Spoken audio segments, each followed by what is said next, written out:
This is flirty, dirty, and bookish. Welcome to the dark side. Listen if you dare.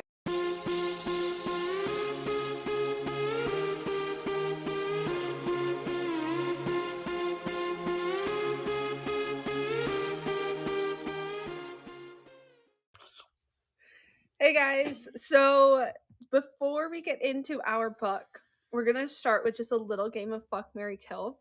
I chose 3 different characters from a few different series, and we're all going to choose who we want to fuck, who we want to marry, and who we'd want to kill. But I kind of made these a little bit hard because they're all very similar, and I just want to see what everyone's different taste is because I feel like we have varying opinions. Okay. We should have done a girl version too for the girls. We can make it also their girlfriends. Yeah. So like we'll have the boyfriends and then the girlfriends. Yeah. Okay. So the first one is Killian Carson from God of Malice, Jeremy Volkov from God of Wrath, and Landon King from God of Ruin. I'm gonna throw something at you. Okay, wait, can you say that again? Killian Carson, Okay, Killian. Jeremy Volkov, and Landon King. I can't decide who to kill. Like, I I'd don't kill want to Landon. kill.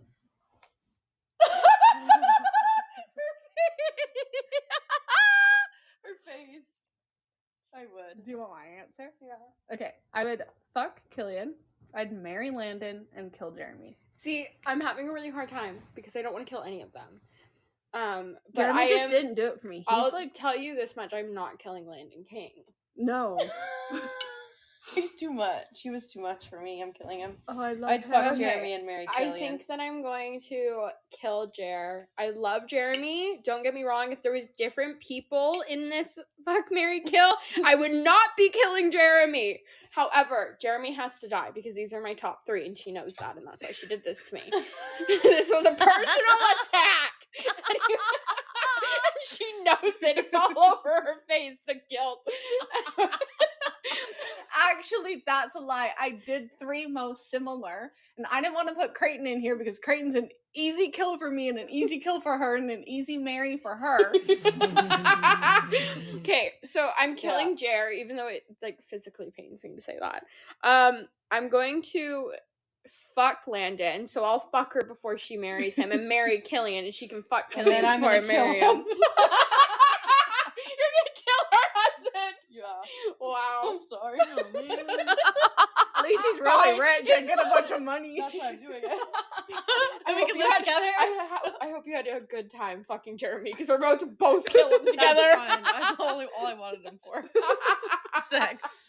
Okay, so then in turn, let's do their girlfriends: Glendon, Cecily, and Mia. Okay. I also hate you right now, but I'm gonna kill Glenn because first of all, I'm marrying Killian, so I need to get her out of there. But also, I love her, absolutely love her. The first book will also have always have a special place in my heart because it was the first one. And then also, she is Levi and Ashford's daughter, which was the first one in that series. So it's just, I have an attachment to her. However, I like Mia and Cecily more. I would fuck Mia and marry Cecily. Because I feel like me and Cecily would be better together. If I was with Mia, it would be too much. I want to marry Mia so bad. I think me and Mia would kill each other if I married her. If Mia was a girl and I was lesbian and like she was real, I'd marry her in a heartbeat. I fucking love her. So she's actually just in a throuple with Landon and Mia. Yes! Just let me in! There you go. And then I'd kill Let me Glendon. Yeah, I'm the same. I'd kill Glendon and fuck Cecily. Yeah, I'd marry Cecily. Fuck Mia. Kill Glenn. Poor Glendon. I We're just know. all gonna kill her. She's Sorry, just girl. She's just too meek and too If you quiet put her and in here with too much of a Annika pushover. or put her in here with Ava, I would kill Ava or Annika over Glendon. I'd kill Annika, but I wouldn't kill Ava. Ava annoys me a little bit. Well, I Ava just don't- needs to get her shit figured out. I guess, yeah, that's true. But like, I still would pick Glendon. Well, you also over haven't her. read God of War, so you don't really know. So you don't have an opinion. In all these circumstances, I'd kill Brandon because he's not psycho enough for me, actually. No. Never. I'm cutting that. Absolutely not. Is he psychotic? No, he's not Oh. psychotic, but what happened to him? Oh, okay. Anyways. I'm still killing I'm Brandon. cutting that. No, because you're gonna get so much hate, Kylie. That no. Okay, Brandon is sick. cut it then. I will. Okay. We love them. Cut that shit. Okay. The next one is from the Lords. The next two are from the Lords, actually. It's Saint Carter, Easton Sinnott, and Hayden Reeves. Wait, who did you have as the So first one? Saint from Carnage, Easton from the Sinner, and Hayden from Madness. Okay, I'm killing Easton. Sin. No, it's Sin. I'm killing Sin, marrying Hayden, and fucking Saint. That's a nope. I had it the other way around. I had killing Saint pissed me the fuck off. Oh, you're killing Saint. Yeah. He did annoy me, but I don't know what it is about I'd fuck Sin's Sin. book. Like, I just... Yeah. I don't know. I just didn't, Didn't do it have for an... you? I never had an attachment to him until other books. So the fact that I didn't Yeah. care for his own book... Sin pissed me off. Or... No, Saint. Saint pissed me off too. Yeah. But that's why I'm just fucking. But like I could, I don't know. I just No, didn't. Saint- Sin's book didn't 100% do it for me. It could have also been because I don't care for Ellington. Yeah. It could have messed with it a little bit. Yeah, that's fair. But I think Yeah. it I'm takes marrying that. Hayden, but I never want to fuck him because he terrifies me. I definitely want to fuck Hayden. Fucking Easton, even though Yeah. he scares me. And then I'm killing Saint because he's an annoying little gnat. I think I would definitely kill Sin. Sorry. I'd fuck Saint and then marry Hayden. Yeah. Yeah.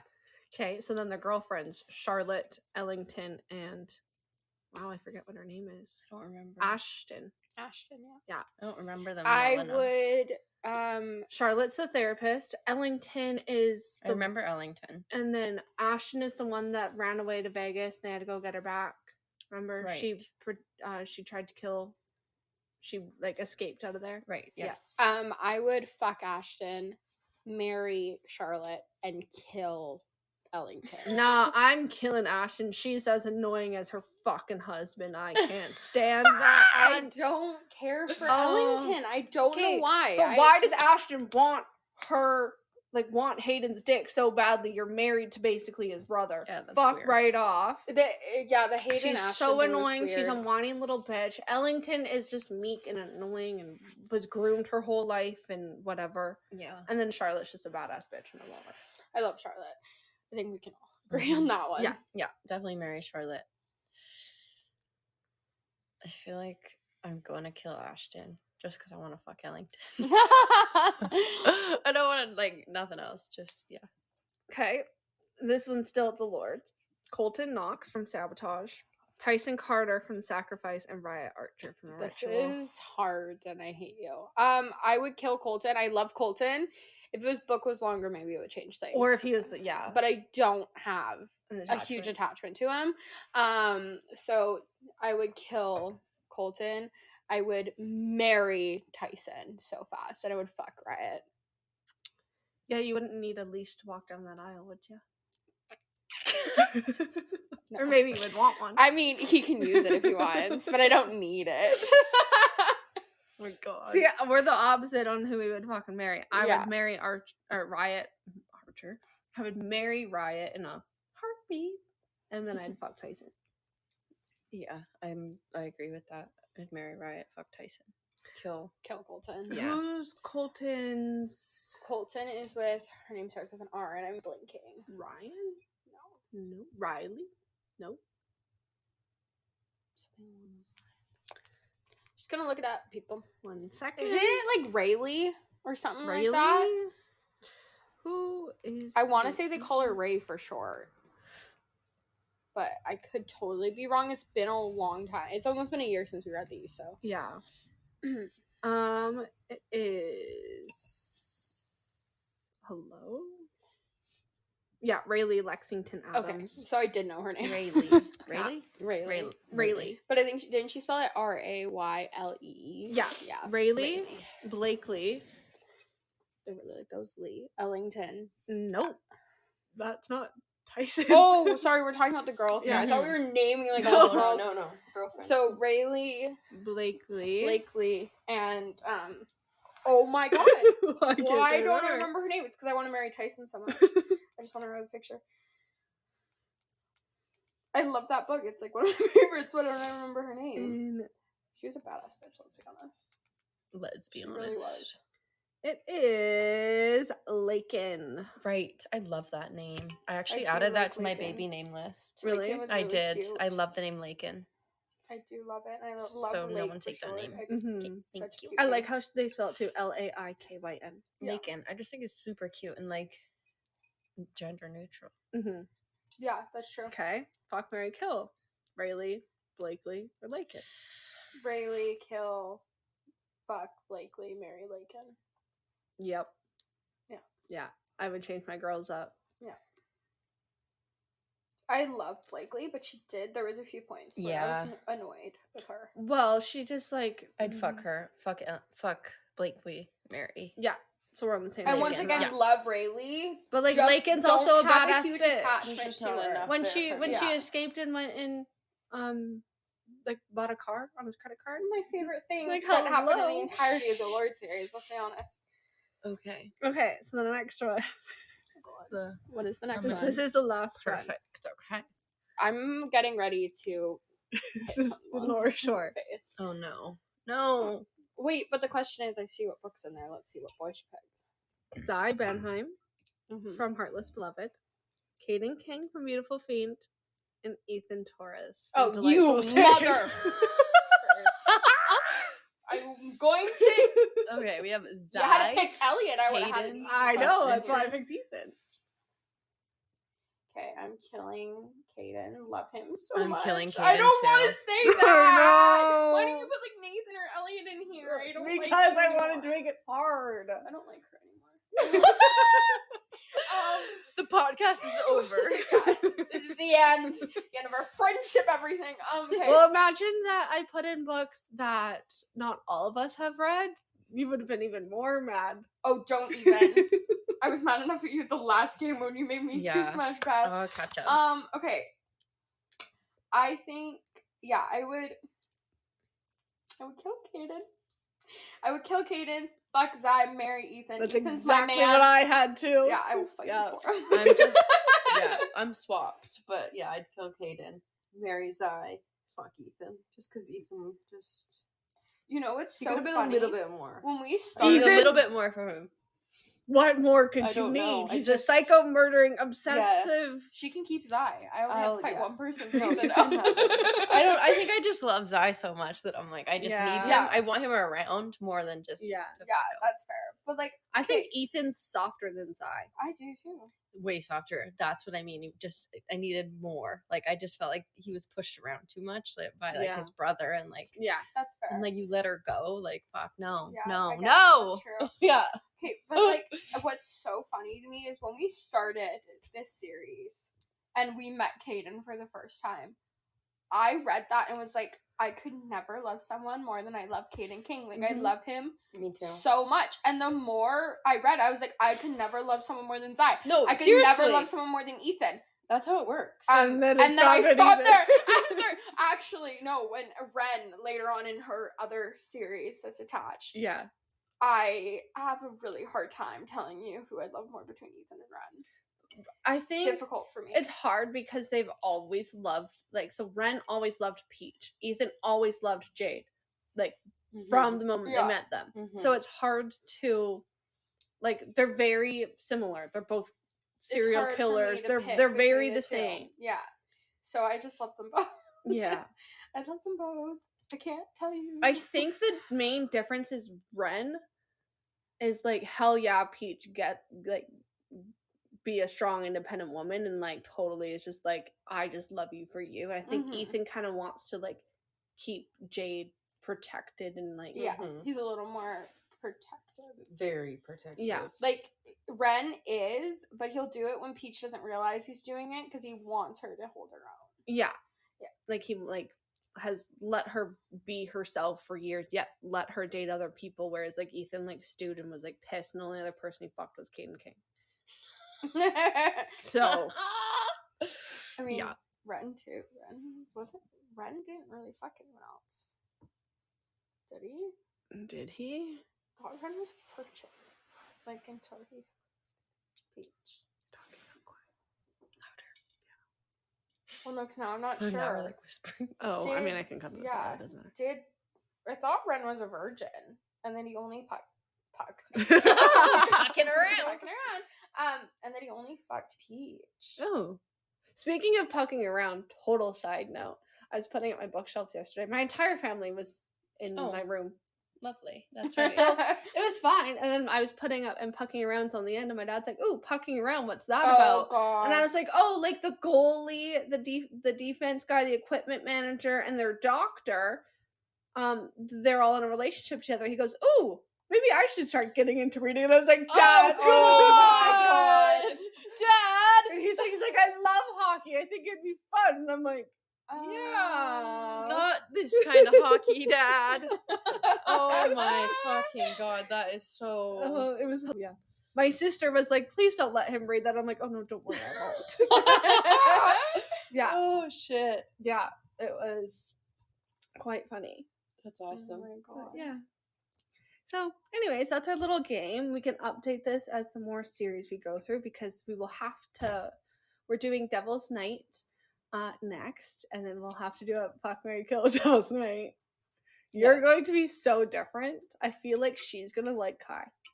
Oh, she's gonna love Kai for sure. Will's mine, Damon's yours. Yeah. Love you, Michael. I mean, we can have threesomes. Like, I don't want to be with you. Yeah. Yeah. Oh, the sauna scene. Oh my God, there's so many threesomes in There's these so books, and many. I love it so fucking The train? much. No, you'll like the train. Ooh, the train. You don't really like What the train happens on now. the Poor train? Damon on the train, but the train, yeah. Poor Damon. Oh my God. Two girls scissor on the Oh. train. And then couples start fucking all around them. Yeah. Okay. Yeah. I like Yeah. the train. Yeah.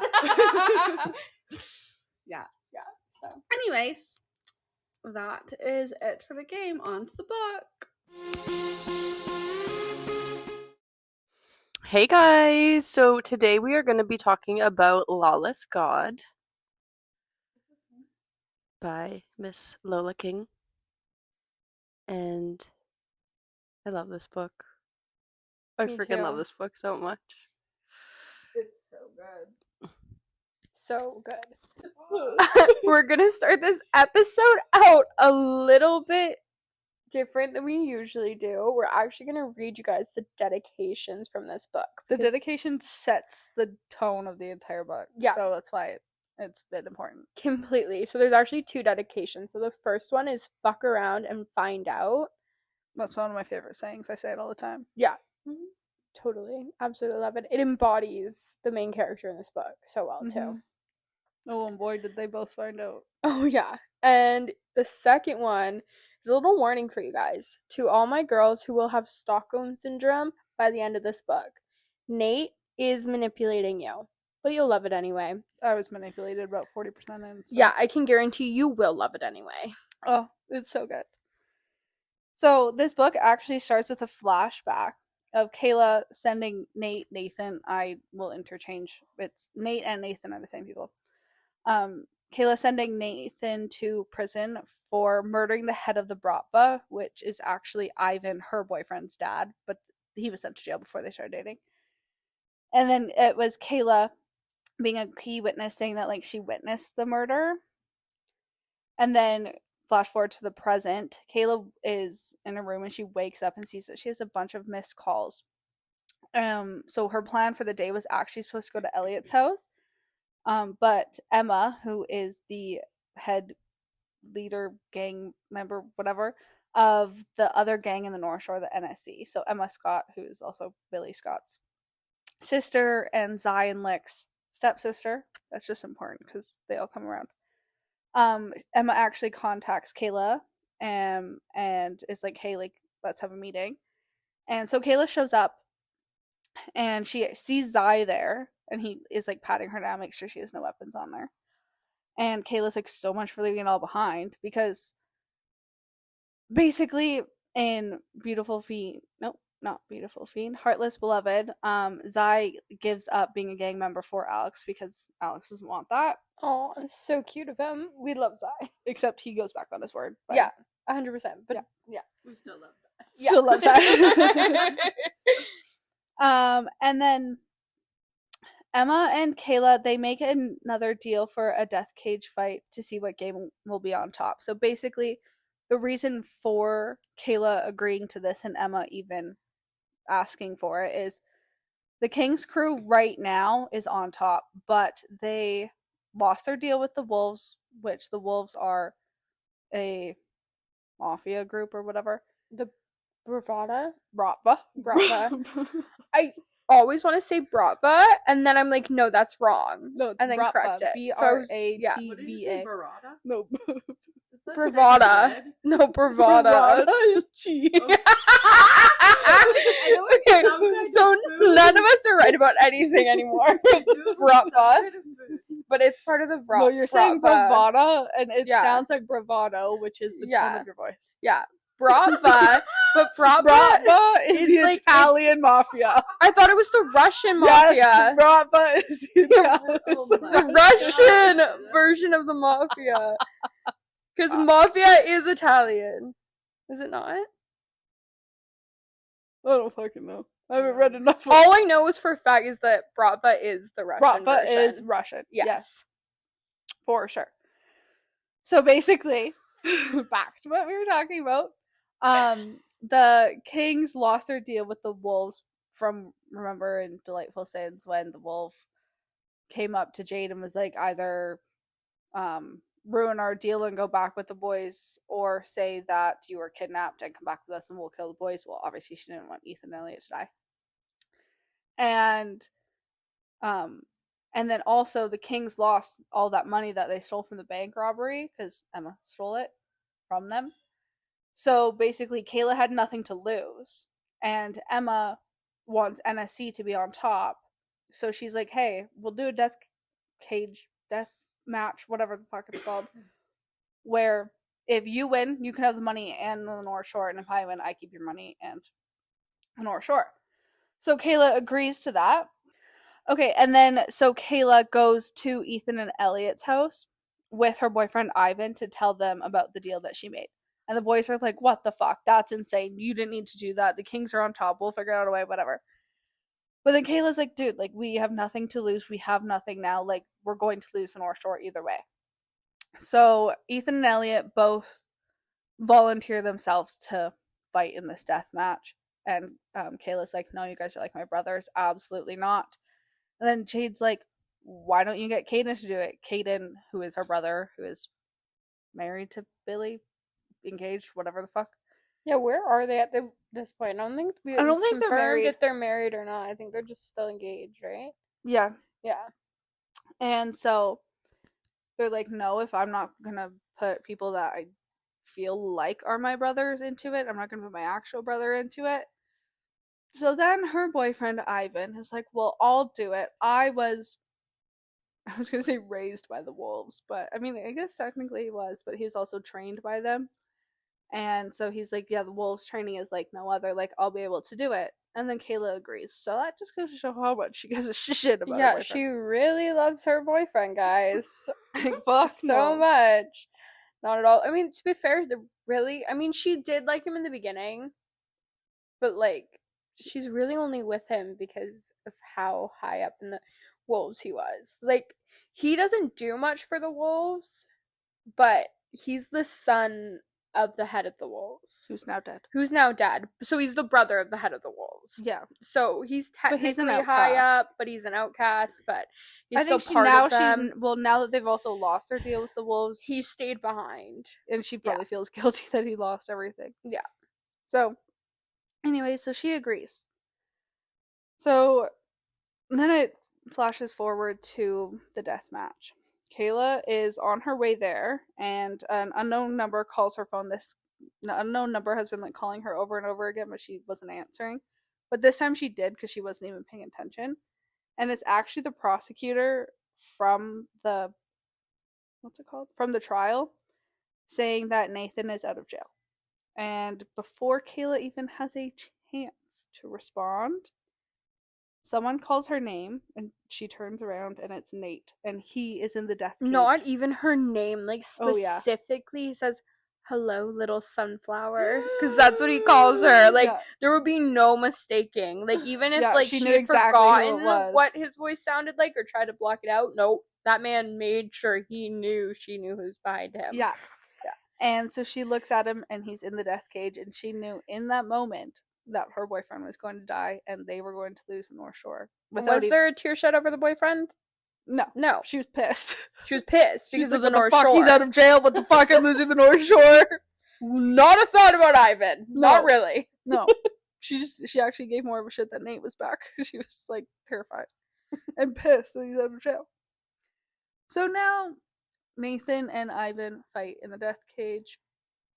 And Nathan is the most unhinged psychopath that we have met so far in the North Shore. So far. Because things change when you get to Silver Falls, but we'll get there. Anyways, so he's like taunting Ivan, like, for a couple minutes, and then he's like basically gets bored and just like snaps his neck. And so when someone dies in the death cage, there's like a 24-hour that night, 6 hours. That night. It stops the moment the sun rises, it stops. Okay, so it depends on what time the fight was, how many hours say it lasts. 12 hours, whatever.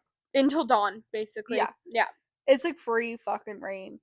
What, like, the winning gang can like do whatever the fuck, kill whoever the fuck, do whatever they want to the other gang, basically. All hell breaks loose, and then Kayla is trying to get like her people away from the NSC, but they're blocking all the exits, and so she's like trying to like run around, find an exit in this warehouse or wherever the fuck this death cage is. So she finds a window and like is like pushing people out of the window, and she actually gets Ethan and Elliot's help for this because they already got out, because I think they saw Nathan and said, "No, we ain't saving for this." They knew they were losing. Yeah, Kayla literally says these two, like, they leave every death cage match before it's over, even if it looks like they're gonna win. Yeah, they just want to be the first either to attack or the first to get the fuck out of there. Mm-hmm. Yeah. So they're helping all these people get out, whatever, and Kayla runs to a different exit to distract NSC. She doesn't believe that she's going to die or get hurt or whatever, because honestly it'd be pretty stupid for them to kill her. And she doubts Nathan wants her dead yet. Mm-hmm. So she tells Ethan for him and Elliot not to sleep tonight because NSC knows how important they are to her. So basically Elliot is her second. So if anything happened to Kayla, he's in charge. If she's kidnapped, killed, whatever, he would make the decisions. Also, at this time, you get in Nate's head, and you find out that he is like running the NSC. So he's the one that told Emma about the bank robbery.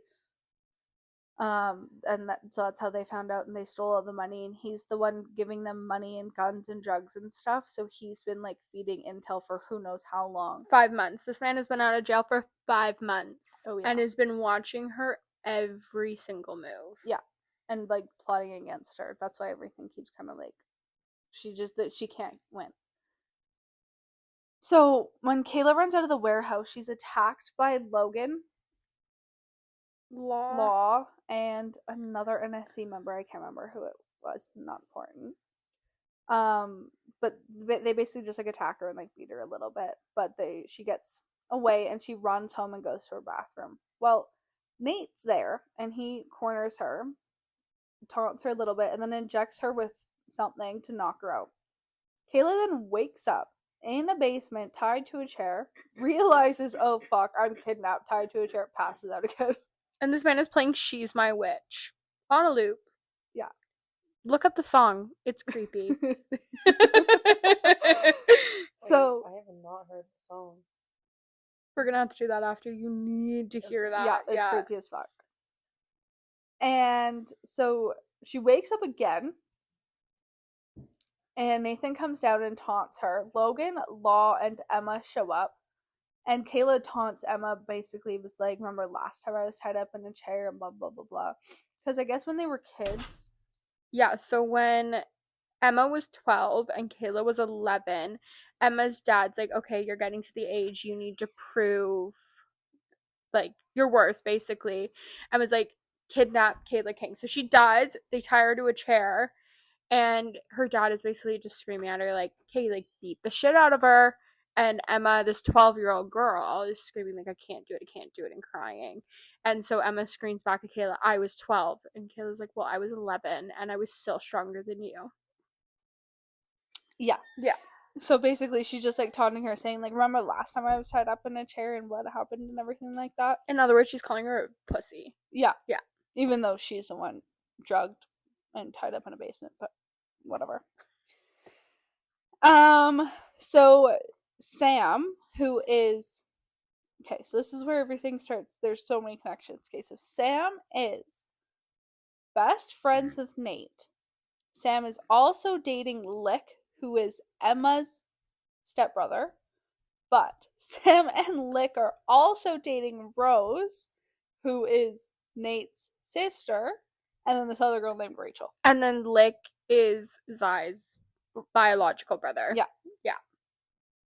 Sam's connected to fucking everybody. Yeah. Oh, Sam also is the hitman that Zai was working for before. By the way. Just to point that out. So Sam shows up and stops Emma from hurting Kayla for whatever reason. Like, they don't really... Probably because Nate's like, I don't want anything to happen to her. Yeah, Nate didn't want her, like, Hurt at all. More injured than she was, and he also wanted to speak with Logan and Law. Right. Yeah. So, Nathan sends everyone away, and then he knocks Kayla out again. And then while she's knocked out, he shoots Law in the head. Oh, yeah, because Law hit her. And Yeah. the only person that can hurt Kayla is Nate. Yeah. And yes, so did Logan, but it was more of a, Logan's more important to NSC, so this is a warning of what will happen to you if you mess with her again. Yeah. Yeah. And then, so, he knocks her out, and she wakes up in a bedroom upstairs this time. He goes to, like, feed her water, but she refuses to let him do it. She's like, give me the fucking water, like, let me drink my own water, and he says no. So he gets up and he puts it on the dresser. Then he walks out of the door. She stands up and attempts to go to the dresser to get the water, and is, like, inches away from reaching it because she is chained to the floor. So she is now chained up in this room, in this random house, with this man who she sent to jail, and she's terrified. Sort of. She's, like, scared because she doesn't know what he wants, but at the Yeah. same time, she's, like, honestly too strong-willed to the point where she's not as scared as she probably should be. Mm-hmm. Not as scared as other girls would have been in her situation. Normal people. Normal people. Yeah. Yeah. Just normal anybody. She's more mad than scared. Yeah, she's Mhm. pissed. And so Nate ends up coming back, and it's like, oh, were you thirsty? Whatever. And then Kayla's like, you can't fucking keep me here, Nate. And he's like, you think I'm just gonna keep you here? No, you're gonna marry me. And then he walks out of the door. Well, he does, because she doesn't, like, magically. But, like, he takes her to the shower because he's like, you're a filthy mess. Like, you need to bathe you need to wash. And he tries to do it for her, and she's like, fuck off, I can do it myself. And he's like, fine, have it your way. And he leaves her upstairs. And then he goes downstairs to talk to Sam. And while they're I picture this in the kitchen, I don't know why. I always picture this in the kitchen, too. Maybe it was mentioned it was in the kitchen, or it's just the fact that every time he talks to Sam and it's mentioned where they are, it's the kitchen. So I don't know This why. man has an office. He has like 20 rooms in this fucking It's a house, fucking but they're mansion. always in the kitchen. And so they're just like talking, like, Nate, like, you can't like kidnap a girl, whatever. And then Sam actually notices Kayla escaping and running out the fucking Because front. Nathan's like, oh yeah, she's gonna be my future wife, and Sam's like, well, your future wife is currently running barefoot across your front lawn, so. And he's like, oh, we'll give her a couple days. The wedding's not for a couple days. I'll send someone to go get her.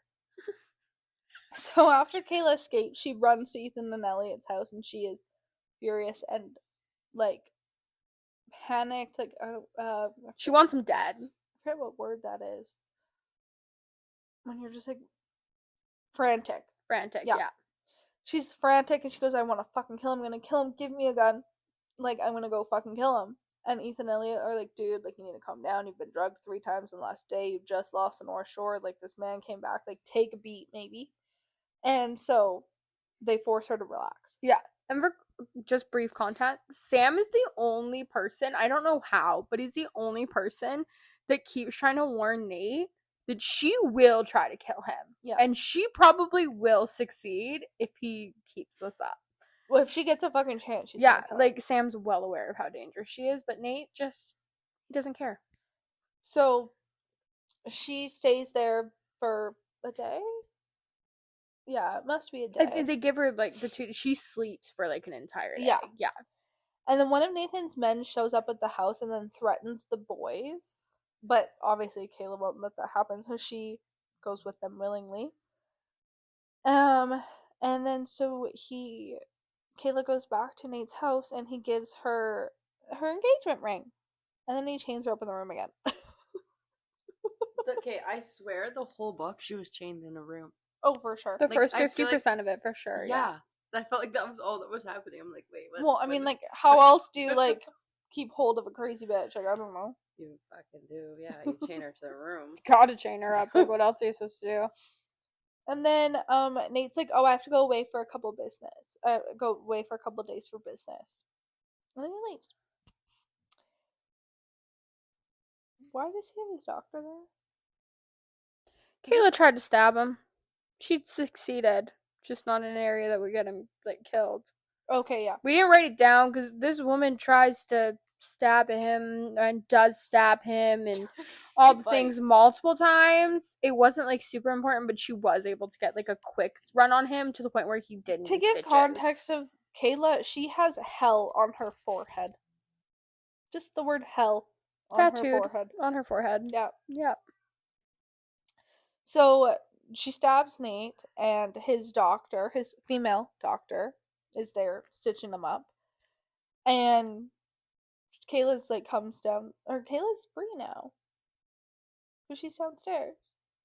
Yeah, so he had her chained up in the room upstairs when he first brought her back. And then gave her the rundown of, like, hey, you're not going anywhere. Yeah. You know, I'm gonna, obviously, I think he threatened, like, continued to threaten until she literally had no choice but to obey for now. Right. Yeah. So she's like free, like roaming the house. Obviously, But she can't leave the house. Like, he has guards at the doors Yeah. now. That's why he's comfortable with Yeah. it. Yeah. So she's like roaming free, whatever. His doctor is patching him up, and Nate sends her away. Well, she obviously is going upstairs, not to the front door, and the doctor's like, where are you going? The front door's that way. And I can't remember exactly what she says, but she basically insinuates that she's a hooker. And that does not bode well for Kayla, so she's pissed and she's like, actually, I'm his fiance. And then walks upstairs. So this is like where a little bit of her, I don't want to say like possessiveness, but like jealousy sort kind of. It was like half jealousy because she was kind of ticked off at how close the doctor was to him and the fact the doctor was flirting with Nathan. Yeah. But it was also like, it was more because she's like, I don't want to be called a fucking hooker. yeah. And then the doctor, like, makes another comment and Kayla goes to turn around and Nathan, like, comes around the corner. Yeah. So then Nate then takes Kayla to the courthouse for them to get married. Emma and Sam are their witnesses. And after making fun of her for saying fiance, he's like, I'm his fiance. Yeah. He was like way too excited about that. Yeah. So they go get married at the courthouse, whatever, and on their drive home, she's wearing a dress, or no, she's wearing a white pantsuit and he's wearing a suit and a tie. And on their way home, she grabs his tie and starts fucking choking him out while this man is driving a vehicle And he continues to drive the vehicle. as he can't breathe. But the tie breaks and Kayla goes to like grab his gun or whatever. Well, meanwhile she's doing that, he just has these syringes fucking on hand, I guess. I mean, wouldn't you if you were trying to kidnap Kayla King and like keep her kidnapped? I wouldn't go to the courthouse. I'd get a judge to come to my house to see my wife chained up on the floor. Like, no. Like, Wouldn't even let her out. no. He's stupid. Yeah, he pulls out another syringe and sticks it in her neck and knocks her out again. So, he brings her to, like, his room this time. Well, first she does wake up chained in the basement again this time, Oh, yeah. but not to a chair. No, she's chained from the ceiling. He's chained from the ceiling. He gets her, like, all hot and bothered, and then he's like, I'm gonna leave you down here until you're not wet anymore. Have you ever wondered what Nathan White's Amazon purchases would look like? Yes. Like, where is he getting all these chains and syringes? Chains and whips and syringes and the sex toys this man just randomly brings out of nowhere. I don't really know what this man is up to, but it's concerning. Like, he's on some F. And then he probably has some random ass shit in there too. Like, he probably just thought, oh, that's like a nice looking like glass. I want that for my kitchen because Kayla broke that one. Yeah, Home Depot must be his favorite place. Probably. He's got to go to the home hardware store a lot. Anyway, so she's chained up, whatever, they fuck. And then he brings her to his room because they're married now. So she can sleep in their room. Because before it would be a sin. Even though before he went to jail, they've slept together. So, you know, even though they've slept together before, because Kayla's twins are Nathan's. Oh, yeah.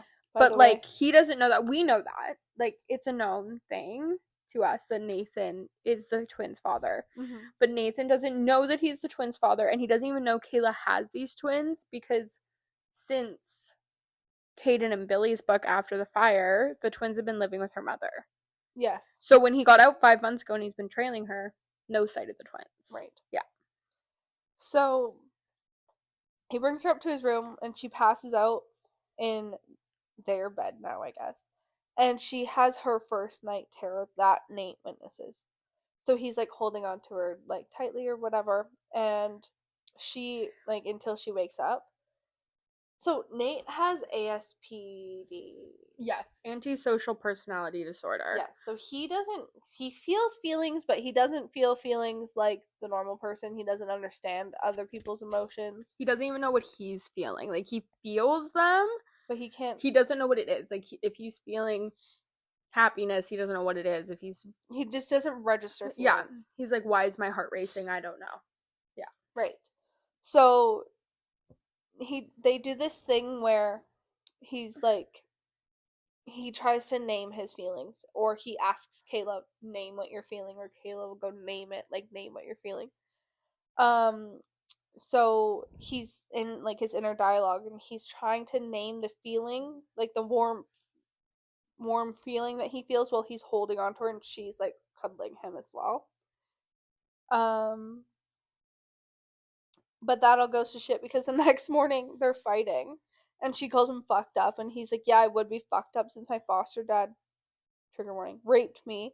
And then Kayla starts feeling bad for him, and that's when we find out Bianco was his foster dad, and he explains that him and his siblings were orphaned and that Bianco adopted him and raised him within the Bratva, and that he was raping him too. Yeah, and that conversation came up because I guess in her night terrors, I don't remember exactly what she said, but she's like screaming, don't like break me or something, but also something about her dad, so we assumed her dad had raped her. Yes, so we figured her dad had raped her, but she says to him right then and there, and she's like, my dad never raped me, he only raped my mother, but I was witness to it. The mom, not her. So That's what causes her night terrors, is the fact that her dad raped their mom, which we talked about in Beautiful Fiend. That's how Kayla and Caden are even alive. But she witnessed it a lot, and she was trying to keep Caden safe from it. Yeah. So Kayla is in the bathroom when Emma actually comes upstairs, and Kayla's trying to like hide her wounds from being chained up on the ceiling. And like she has like not burn marks. You know, like bruises and stuff on like her wrists. yeah, like her wrists are raw, her ankles are raw, and everything from being chained. And Emma's like, Kayla, like, I'm sorry, I didn't mean for this to happen. Like, she just wanted, like, the North Shore back. And then Kayla's like, Emma, if this keeps going like this, more bodies are going to drop in the Bratva, and Cosa Nostra are going to go to war, and the North Shore is going to end up in the middle and end up, like, decimated, basically. Anyway, so Emma ends up leaving the bathroom after Kayla tells her, you know, we're not friends. We've never been friends. So stop pretending like you are my friend after everything that's gone on recently. Like, you're the reason I'm in this situation. Fuck you. Anyway, so Kayla ends up going to the kitchen because that's where Nate is, and he summoned her there. And she has no idea that in the other room is a bunch of NSC and King members, but we'll get to that. So she's in the kitchen with Nate, and he's like, will you be a good wife and make me an omelet? So she agrees and starts making the omelet. Meanwhile, Nate is like super distracted because he looks up an article on how to help your partner with their night terrors. And he's like going through and he's like, okay, like I can try this, I can try that, we'll try this one tonight. He's just like super into it, and he has no idea that she's now finished the omelet, and all of a sudden he just gets whacked upside the head with this hot frying pan that she just used to make the omelet. No. Didn't just use to make the omelet. The omelet's still in the motherfucking pan. Yeah, he looks around him once he realizes what's happened, and there's just egg surrounding him. And she's like, did you like your omelet, husband? Motherfucker got served. And he thinks it's like the funniest thing in the world. Nate fucked around and found out. Yeah, he totally fucked around and found out. And he'll continue to. So then Nate ends up taking her into like the dining room or whatever it is, like the formal dining hall or whatever. And in the room is a bunch of people from NSC and Kings. So on one side of the table is Elliot, Ethan, Jade, Cuts, Anna Sophia, and Cole. And then from the NSC is Emma, Logan, Racer, Tamar, Zai, and Nino. So it's kind of like the heads, the seconds, the racers, collectors, enforcers, drug dealers, hackers from each crew, and then Sam is there too. Sam was like a middleman sidekick to Nate. He's just there. Yeah, like definitely, like NSC probably thought they had a one-up having Sam there. They didn't. He's there for Nate, 100%. Sorry guys, he's back. I have loyalties. It's not to you, no matter who I'm dating. Which is kind of fucked up on Sam's behalf. Like, kind of fucked up that he would choose like Nate over like Lick and Zai and Emma. Yeah, but also I feel like he's not really choosing over Lick though. He's just choosing over Emma and Zai. Yeah, I guess. Like he's not choosing over his boyfriend. And his girlfriend, he's choosing his girlfriend's brother over his but his girlfriend's brother has been his best friend since childhood. Yeah. Like, you know. I guess I would probably do what Sam's doing too. I'd take my best friend's side over the others. Oh, I would totally just like leave town and be like, I'm not fucking dealing with this shit. Same. Fuck that. So Nate ends up revealing why he's brought them all together into this room.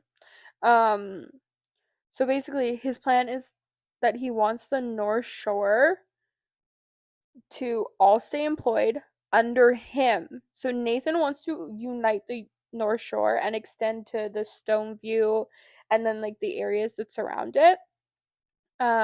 Silver Falls, which is where the North Shore is, but he's talking about like the other side of Silver Falls, and then where he is Stoneview, and Stoneview is like the rich uppity part of where it. Alex is from, if you remember from Heartless Beloved. Also, that's where Nate's house is and where they all are. Yeah. So Kayla ran from there to the North Shore, just so you're aware. But yeah, so they're talking about this, and he's like, just so you guys know, shipments are coming in like 2 weeks. So Emma and Elliot, you guys have two weeks to make a decision, which immediately pisses Kayla off because he's giving Elliot the power to make decisions for the Kings and not her. Like, this is her gang. This is, in her head, this is her decision, but he's giving it to Elliot. Basically, he's kicked her out of her spot without Yeah. telling her that he's kicking her out of her spot. Exactly. So everyone leaves. Nathan takes Kayla to like a separate room, and while they're in there, she like obviously yells at him and is like, "Hey, like this is my crew. You can't take this from me. It's like my decision to make. He's like, I'm like, why? fuck that, Yeah, I'm not working with you. yeah." And then he basically tells her, "You need to have higher ambitions. Like you're worth more than just running some petty gang. Like I want you to run this whole operation with me by my He's side like, we'll as my take over the queen." world. And she's like, "If I say no," and he's like, "then you could be a slave at my feet." Yes, she doesn't have a choice. Yeah. And then he's like, "You need to have higher ambitions for yourself." And she's like, "I don't really feel the need to." But anyway, so they're fighting, and then she kind of calms down only because she realizes there's nothing she can do in this situation. She just needs to follow his lead, and she's starting to feel defeated. And all of a sudden, there's a shout starts ringing through the hallways, and someone's screaming Nathan's name, and he looks at Kayla and he's like, "You might want to sit down for this." And she's like, "What? Why?" And he's like, "This is about to be really painful." And she looks at him like, "What have I done now?" And he's like, "No, not for you, for me." And all of a sudden, Rose comes running in. Rose is a badass bitch, by the way. Yeah, we love Rose. You got to see her when we talked in Delightful Sin. She was the one who was at the races with Alex. Yeah. And Rose also has it's called Rose's Duet. We haven't read it yet. yeah, which would contain like Sam, Lick, and then Rachel. Yeah. But we haven't got there yet. We will.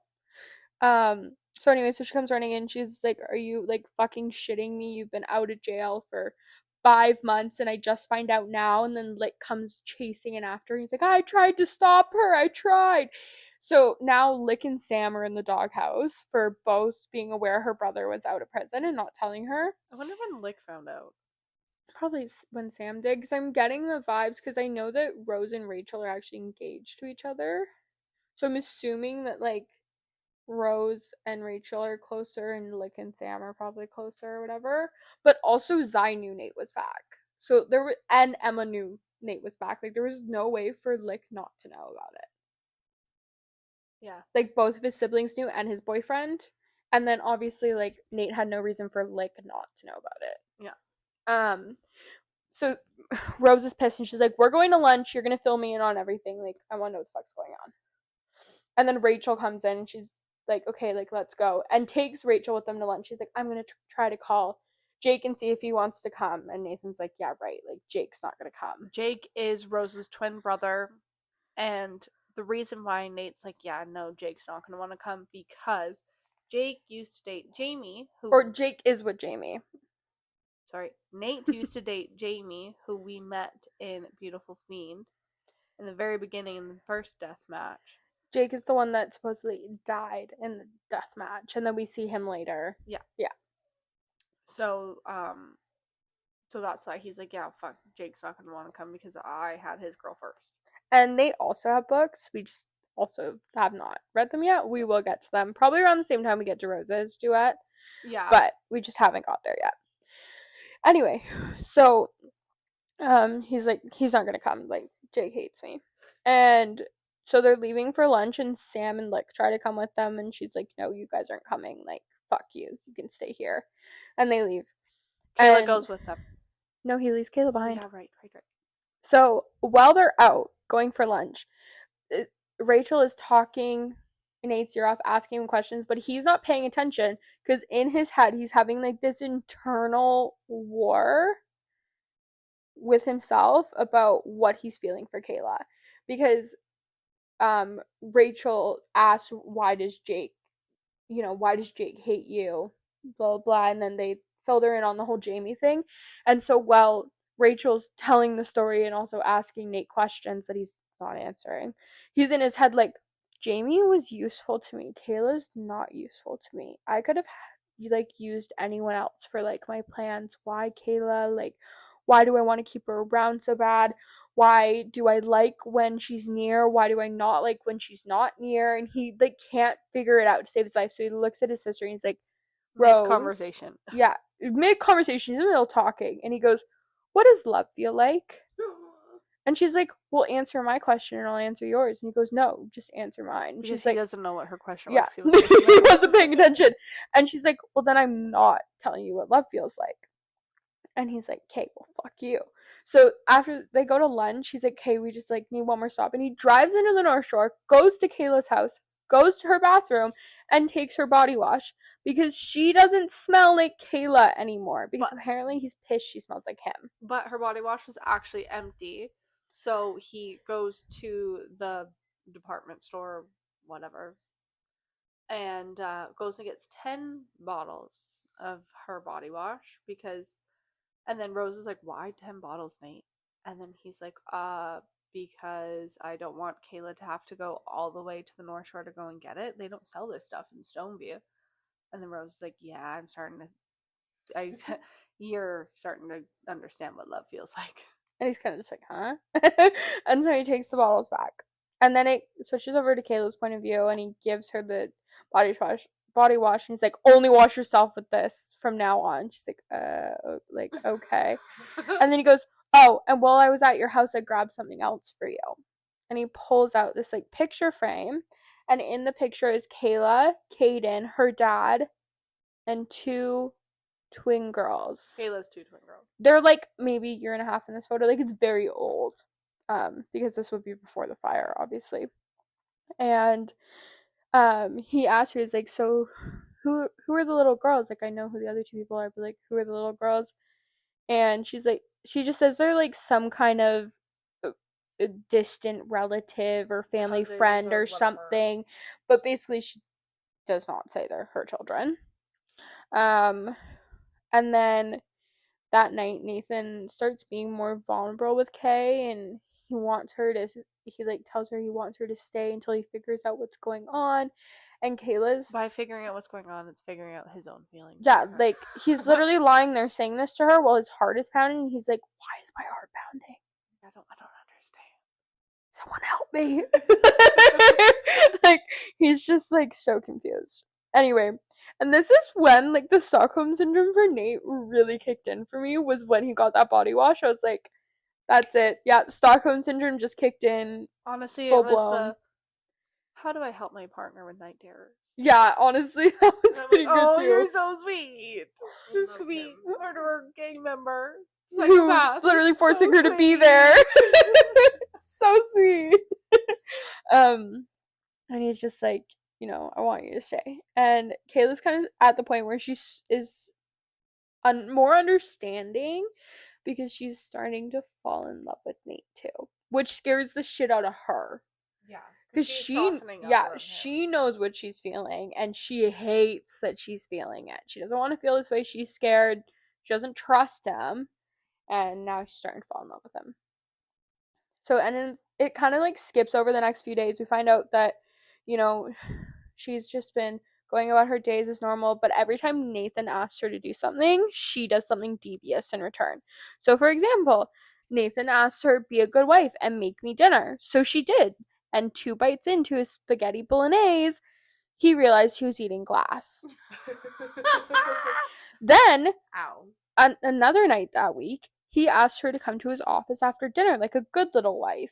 So she came to his office With a Molotov cocktail. and threw it in there and set his office on fire. And then it like skips. So she's doing what he asked. Yeah. He's just not specific enough. You should say, "Can you please make me actual edible food that won't hurt me, and like that we can enjoy together?" And you should say, "Can you please come to my office really nicely, not trying to hurt me?" I Yeah. feel like she would still find a way to fuck Oh, it. for sure. Oh, 100%. But like, Say it was an accident. yeah. I'm sorry the gun went off. yeah, I'm so sorry. I didn't mean to do that. I was coming here. The knife slipped. Oops, sorry. I nicely stabbed you. What are you talking about? I was being so nice about it. But anyway, so yeah. And then he ends up, and then it's like, the present day. And he's asking her to come to his office, and she walks in. She goes, It still smells burnt in here, just like home. Anyway, so he ends up like giving her this contract, and he's like, hey, I need you to read over this, and then I need you to get ready because I'm gonna take you shopping today. And she's like, okay, like, why the hell are you taking me shopping? Like, I don't want to go shopping. And he tells her we have to go to a business dinner tonight with someone I'm trying to work with and his wife, and I need you to come to like entertain the wife. And she goes, oh, what do I talk about? Pedicures and manicures and like all that stuff. And he's like, okay, seriously, play nice, like I need you to go along with this. Yeah. And she's like, okay, whatever. And she goes to the kitchen to read the contract. Nathan then leaves for his meetings, and he comes back after his meetings are over. 5 hours later. 5 hours later, walks in, sees Kayla's only on page 3 of the contract, and loses his shit.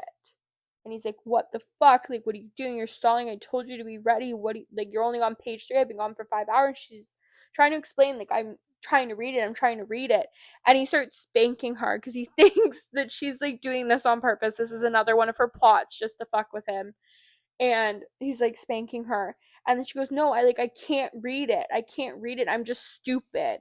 So then he spanks her again. Because she called herself stupid. And then he's like, you're not stupid. Don't call yourself stupid. She goes, but I am stupid. I can't read it. Basically, he spanks her until she finally agrees to stop calling herself stupid. And then he's like, Kayla, like, you have dyslexia. She goes, no, I don't. No, I don't. And he's like, reading is just hard. Yes, you do. You're explaining exactly what dyslexia is to me right now. Also, side note, Kayla's like really fucking smart in math. Like, someone can be like, what's 37 times 750? And she can tell you right. Yeah, right she's away. amazing with numbers, which is part of the reason why he thought she was fucking with him at first. So anyway, so he's like, no, you have dyslexia. And then she's like, okay, whatever, like, what is this contract? He's like, I need you to sign it. And then he explains to her that it's the ownership of hotels that he wants to buy, but it would be under her name, and that's going to be where all his drugs run through, which is who they're going to meet tonight. It has something to do with like how they're going to run the drugs through the hotel. And she's like, I don't think we actually mentioned it, but it's basically this guy owns like a bath bomb company, and they're gonna put cocaine in the bath bomb. Yeah, but they make like gift baskets and stuff with the bath bomb, so he wants it hidden in like certain rooms and stuff like that. And that's who they're going to meet tonight. But anyway, so he's telling her like, it's going to be under you, blah blah blah. So basically, if anything happens, Kayla's the one who would go to prison. But she also, if she doesn't go to prison, she's making a shit ton of money. So he explains it all to her. He's like, the money is yours. That is your money. If I die, this is your money. Like, you know, I want to make sure you're taken care of if something happens to me. That's not true. Yes, if he dies, she gets the money. If she dies, the money goes to him or his siblings because he doesn't know about the kids, but he's not even going to give it to her brother. Like, and no, also, that's if his they again. get a divorce, that he also gets the hotel. And if they get a divorce, he gets the hotel. So basically, Kayla's fucked unless Nate dies. But she's at the point where she's not 100% sure she wants Nate dead. So she's fucked. And so he explains it to her. She ends up signing the contract. But as she's signing, she goes, wait, this is the hotel that the Wolves run or launder their money through. And he goes, exactly, that's what I'm taking. And she goes, but did you know it's also the club that the Wolves do their sex, or the hotel that the Wolves do their sex trafficking in. Yeah. And this is where like they have their hookers are, they're where they sell their women, everything. That hotel. And he goes, I didn't know that. That's why you're perfect for me, honey. Doesn't he say like, I love playing? He's like, I love playing gang member with you or something. Yeah. Gangster. I love playing gangsters with you, honey. Yeah. So yeah, and then he's like, hey, now like go get ready. Like we actually really need to go. Now we're late. But he's not mad about it anymore because he understands why she couldn't read it. So, you know, they go to the store. Kayla ends up having like a panic attack about it, and because everything costs so much money, how much everything costs, whatever, blah blah blah. He ends up buying everything for her, which pisses her the fuck off. Yeah. So they're home later, and she's in one of the dresses that he bought, and he's putting her shoes on for her. Swoon. But he's putting her shoes on for her, And she's telling him, like, you didn't need to buy all these things, like, I don't need this, like, you know, this money could go towards something else, someone who actually needs the money. And he's like, no, like, I want to spoil you, you deserve to be spoiled. And she's like, I'm not some doll for you to dress up, Nathan. And he goes, well, too bad, like, you are to me, like, you are. And this is when Nathan decides to explain his feelings for her in the best way that he can. So he starts explaining that, like, she makes him feel safe and warm, and he explains that his feelings for her are like, you know, when you're outside and your hand and it's like really cold and your hands are like numb, and you go inside and you go up to, he says, a radiator, and you put your hands over it and you start to feel the feeling in your fingertips, and then in the rest of your fingers, and then in the palm of your hand, and then you just feel completely warm. And that's what he's like explaining to her, which is like the weirdest goddamn way to explain basically just saying the words I love you. But it's so But like cute at it the same is time. so fucking cute. The weirdest way, but like the cutest. So cute, Like, and I it makes felt sense. like how he felt about Yeah. her. Like, ugh. Yeah, it definitely, like, it makes complete sense. You just never would think someone would explain it that way. Yeah. I'm gonna go home and explain that to my boyfriend, and he's gonna be like, "What the actual fuck?" He's bro?" gonna look at you like you're crazy. He's gonna be hitting you over the head with a fucking cat. Yeah. And then he's gonna Did call you us and know be like, that, what did like, you you tell her to make- say to me? What the fuck is going on? Did you give her something? He's gonna be like, "Are you good, bro?" We should. They're like, hey, you're the only one with a boyfriend or a partner. But if we had like boyfriends or partners, we just say book lines to them and get the reaction. They'd probably be like, what the fuck? Oh, Actually, yours would probably understand because he'd listen. no, it would be. So, what book did you get that one out of? Yeah. I feel like we all have this one friend, and I feel like we should do it to him. Yeah, just to mess with him.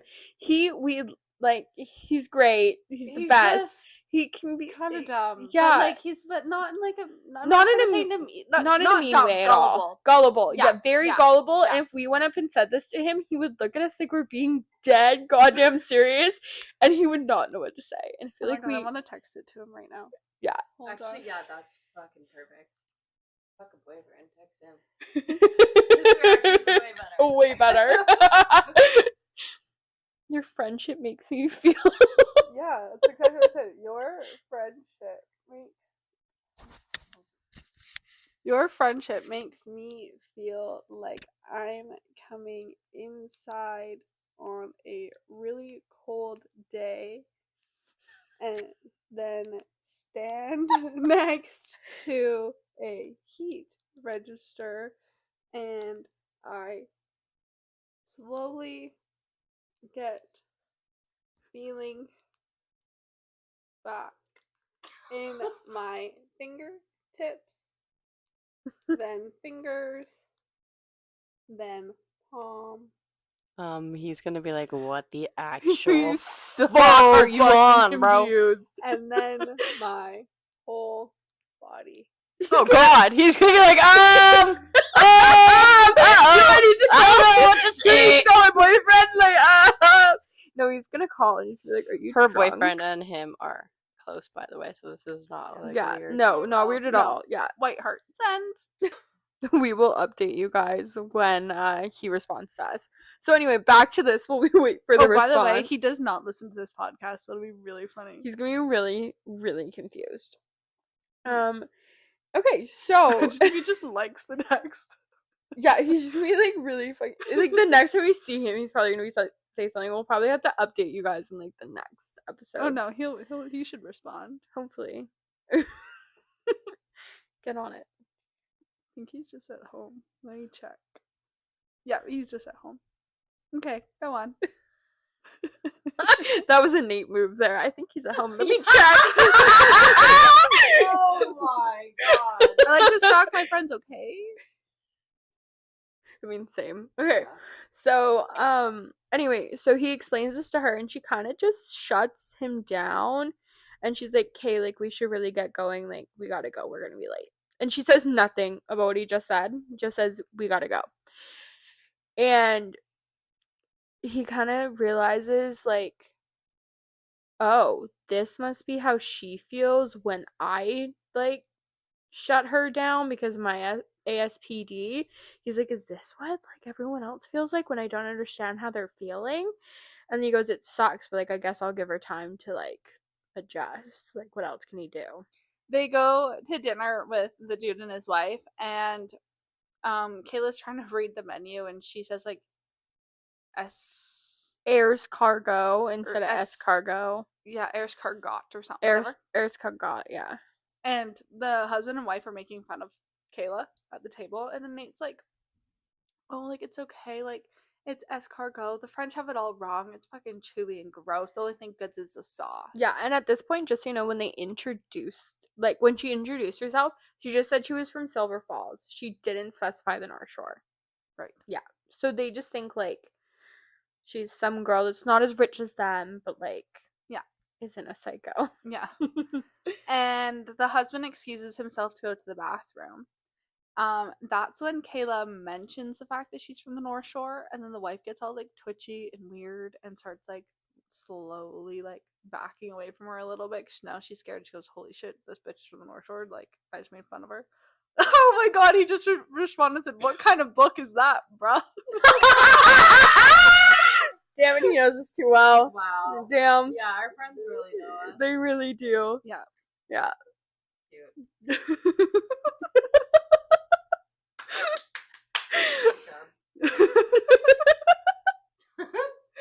Anyways, so the husband's in the bathroom and Kayla scares the shit out of his wife. And then that's when Nate excuses himself to go to the bathroom as well. Blocks the husband in the bathroom and is like, don't you ever fucking, like, disrespect my wife like that, blah blah blah. And he's like, if you want to have a deal, like, you will treat her with the respect she deserves. He goes back to dinner and everything's fine. The husband then offers Nate to go to the cigar room, and the ladies can go and have a drink. Well, Nate's like, no, my wife can stay with me. I don't give a fuck what you do with yours, but she's staying with me. So the dickwad sends his wife home. Which Nate's under the assumption that he's walking the wife to her car, because that's what a man would do. But he's a dickwad. Yeah. So. So Nate's like, okay, like, Kayla, like, you stay here. I'm gonna go grab the contract from the car. Like, I'll be right back. Assuming Kayla's gonna be by herself. And Nate, it switches over to Kayla's POV, and the husband is not with the wife. The husband is there, and he pushes Kayla up against the bookshelf, and is like, oh, basically, it's like, you're a hooker. Like, let me get, like, my turn. Like, I'll pay you whatever. And yes, usually Kayla would fight him off, but she's wearing heels. This is not a normal occurrence for Kayla. She also doesn't want to fuck up the deal for Nate. And she doesn't want to fuck up the deal for Nate, but at the same time, she's wearing heels, and and when he pushed her into the bookshelf, A, she hit her head, so she's, like, concussed, and she was already drunk, because she barely ate anything, and then B, she twisted her ankle, so she, like, can't really walk very well. Yeah. So, Nate comes back, and sees that he has her up against the wall, throws him off, smashes his head against the table, makes him sign the contract, and then shoots him in the head. Using a pillow to muffle it, of course, since they're in public, though. Yeah. Of course. But he leaves the body there. And they drive off. As they're driving away, they're arguing. Nate's like, why didn't you do anything? Whatever. Their car gets fucking T-boned as they're driving home. These people cannot fucking win. This is a day from hell. So the car that actually hit them was the Wolves. It, like, I don't know, does it flip them over? Yeah, it completely flips them over. Kayla's no longer in the vehicle when Nathan, like, comes to, and he can see a body lying over by the truck. And when the wolf starts walking up to him, he's like, is that my wife? And he's like, she was thrown from the car immediately. Like, she's like, dead. Don't worry about your fucking wife. Yeah. But Kayla is not dead. Kayla finds one of the guns that got thrown. Yeah, because Nathan is looking for his gun, like, going to, and he realizes his gun must have got thrown from the car, but Kayla has it. and she shoots the wolves in the head. And they get away. Well, actually, they don't really get away. Nate calls Sam, is like, hey, I have 2 wolves on the side of blah, blah, blah. And also there is this body in the cigar room that you kind of got to go fucking deal with. And then Sam's like, what the fuck, bro? Like, how am I supposed to do both of these things? Like, I'm supposed to come pick you up and deal with these bodies? Like, what do you want me to do? And he's like, well, who did you get to deal bodies before? Like, while I was in prison, you were still killing people. Like, who was helping you? And he's like, well, it was I, but he's not a part of this anymore. And he's like, well, call him. Tell him he doesn't have a choice. Yeah. Yeah. And then he basically threatens Alex and is like, tell him that Alex is a dead woman if he doesn't do it. Yeah. Yeah. So they get back to the house, and Nate's female doctor's there. And for some, I don't know why I think Nate was in worse condition than Kayla Nathan's was. leg was super fucked up, but also Kayla's like insisting that he needed to get stitched up and that she was fine.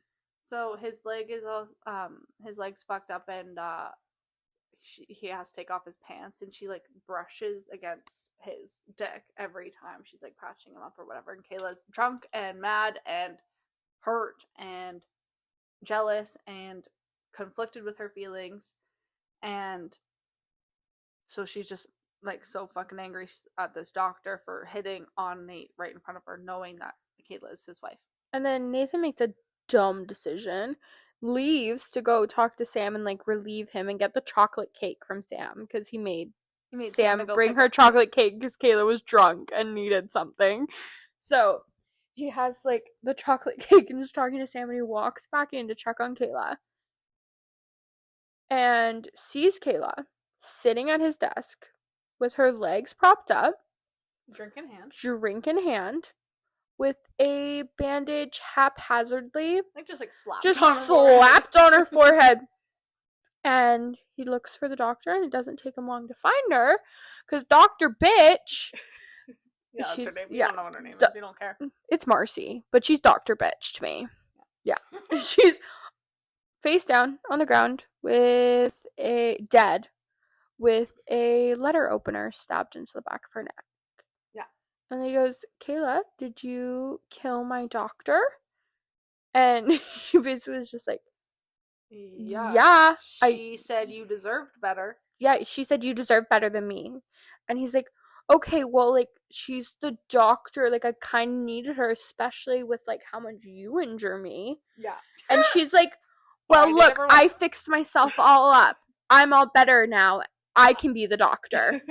Yeah, like, drunk honey. Dr. Kayla to the rescue. Honey. Like, okay. Yeah, Caleb, how about you stab me and then stitch me up after? Like, whatever.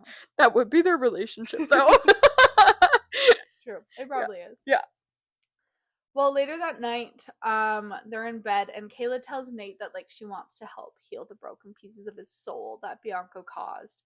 And Nate's like, yeah, like, I want to fix your broken pieces too. And then Kayla's like, well, we can help each other heal. And Nate's like, we can do that. Yeah, sure. Like, for sure.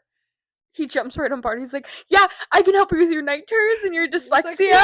And then she goes, I'm not fucking dyslexic. And then he just laughs it off. Yeah. He's like, sure. Whatever. Sure, you're not. So that conversation makes Kayla realize that she doesn't really want Nate dead. So once he falls asleep, she sneaks off to go and use the cell phone that Nate actually gave her in this other room. Yeah, he gave her one after his old chef, like, was letting her use his phone so that he could get social media content. And Nathan stabbed that chef in the hand and then fired him. Yeah. Yeah. And so she, like, is going into this room to cancel the plans that she made to kill Nate. When she's walking into the room, she sees a man standing there with a knife and freaks out. She's like, holy shit, like, the wolves are back. Like, they just tried to kill us again. But then it's actually just her brother trying to save her. And she's like, holy shit, Kaden. Like, you scared the fuck out of me. What are you doing walk here? through the front door, bro. Like, seriously. And then she's like, what are you doing here? And he's like, I came here to take you home. Like, you've been kidnapped. Like, what the fuck? Like, and then she goes, I don't want to leave. And he goes, holy fuck, you have Stockholm Syndrome. Like, he's like, Elliot's a fucking snitch for telling you about this. And Caden's like, he did the right thing. I'm trying to save you from being kidnapped. But, like, what the fuck? but he ends up leaving her there. Only because she agrees that if she doesn't deal with it on her own by the twins' birthday, then Caden can come in and do it himself. Yeah. Yeah. And she Which- tells him, like, oh, I have a plan. And he goes, what is it? She goes, Right. only I know what the plan is. Yeah. Like, And he leaves because he knows how much those twins mean to her, and she's saying, like, I'll have it done by the twins' birthday. Trusting her. Then he's gonna trust her. Yeah. So now we're like, oh shit, does she mean it or not? And I don't even know if she knows if she means she it. keeps going. Now she's, like, kind of reminded of, like, what she needs to go back to. So now she, like, doesn't cancel the plans. But she's not sure if she will cancel them. She's Yeah. kind of just like, Yeah. she's very conflicted, but she's now not. She doesn't know if she's going to go through with it, but it ain't canceled. She's back to, like, kind of like being Humming right and in the hawing, middle yeah. of I don't know which way, whereas 2 seconds ago she was going to cancel it. So the next day, Kayla goes to this specialist appointment for her dyslexia. I don't think it's quite the next day. I think it's like a few days later, but it's like the next chapter. Yeah. Like, I think sometime. So Nathan takes her, but he can't stay because he has to go to some business meeting or Yeah. whatever. Yeah. And the doctor cancels, but instead of calling Nate back, she goes, I'm free by myself with his card. So she went and stole money from him. Like, what, like 20,000? 30 30? something thousand, and then she goes and sees Nyx, which is this girl on the North Shore that she's a teenager and she's very protective of her, sees her as a little sister, gives her some money, and then was gonna go back, Yeah. but She goes to her she house started- first. yeah, Like, but then to she grab starts something or thinking whatever. about the twins. Yeah. And it's like, holy shit, what am I doing? Like, I could just go see my twins right now. Like, I could be there and come back in, like, a few days and, yeah, I'll get punished. But, you know, like, I just want to my see kids. them. Yeah. But she was never planning on leaving. She No. just wanted to see her girls. Yeah. But she can't tell him she wants to see her girls because she doesn't know how Nathan will respond. Yeah.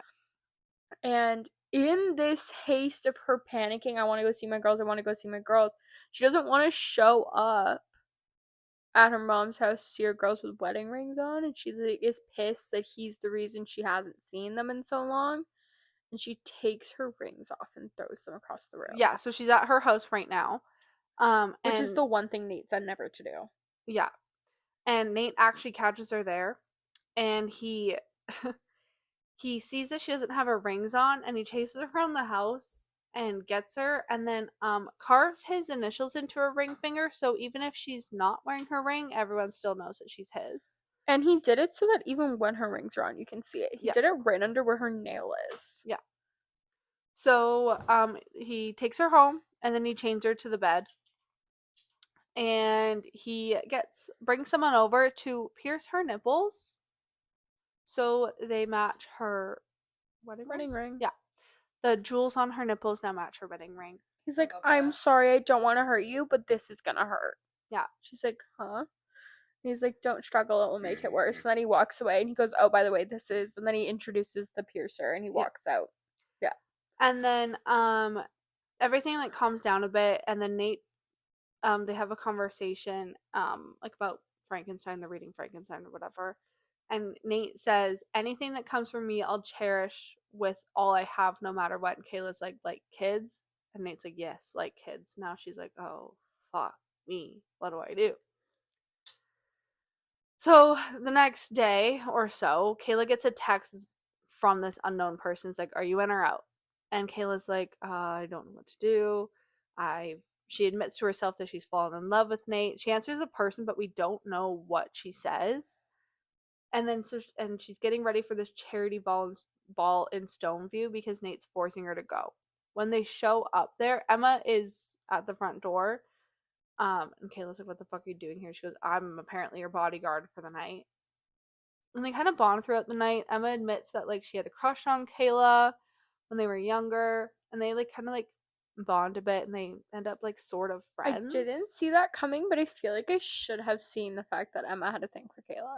Why? I don't know, I just feel like it was low-key obvious when you like you heard history about them. Yeah. Yeah. but since they're in Stoneview and Alex, Zai's girlfriend's family is like loaded and stuff, she's there. So she sees Nate and Alex talking and they walk out of the room. Well, Kayla gets jealous because she thinks that Nate's walking out with some random bitch, or not random bitch, she knows who Alex is. That's not true. She gets jealous and then follows after them and they fight and then fuck. And then Nate gets a text that someone was trying to burn down his warehouse, and then Nate's like, Kate, like, we gotta go. He's like, I'll go get our jackets. And then someone comes up behind Kayla with a gun to her head. Emma runs around the corner and she's like, Kayla, like, what the hell? And then she sees who's trying to kidnap Kayla, and it's actually Lucky. So Lucky works for the Bratva, but not for Bianco. No, she works for the Cosa Nostra, not for the Sorry, Bratva. yeah. And then the gun is then turned to Emma, and Kayla's like, no, like, don't shoot her, like, I'll go. Nate then comes back. He goes to attack Lucky, but then Emma stops him because she's like, dude, like, she will kill her. And then, like, you have to let them, like, if there's any chance for her to live, like, you have to let her go. And then Lucky then takes Kayla away to New York. Now we're in Nate's POV, and him and Emma are driving to where they have Kayla. When they arrive, Nate's like, Emma, like, stay in the car. I'm gonna go talk to Vito. Vito is one of the head guys of the Cosa Nostra. Emma doesn't stay in the car and she decides to go in with Nate. Nate then leaves Emma out of the room. When Nate walks in and he's like, I want my wife back, and they're like, well, you gotta switch places with her. Like, if the only way that you're gonna see her is like, you will let her free, but like, you're gonna be our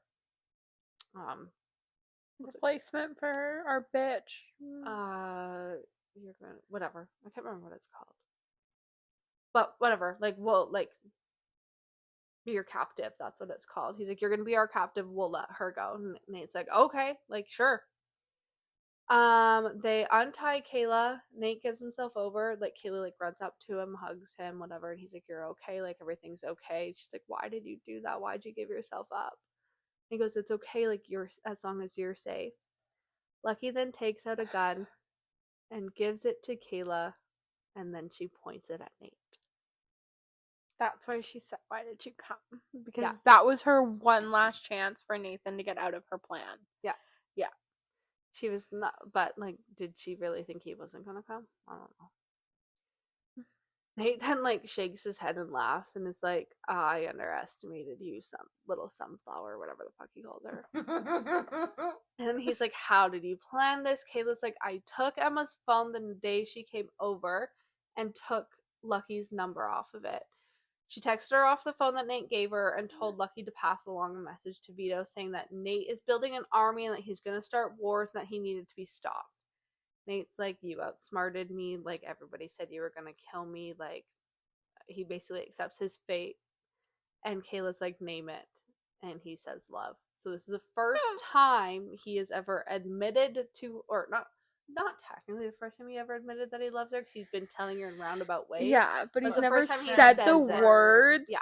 I don't know about you guys, but I actually cried. Like, I was like, no, like, this is just so screwed up. Like, I hate this right now.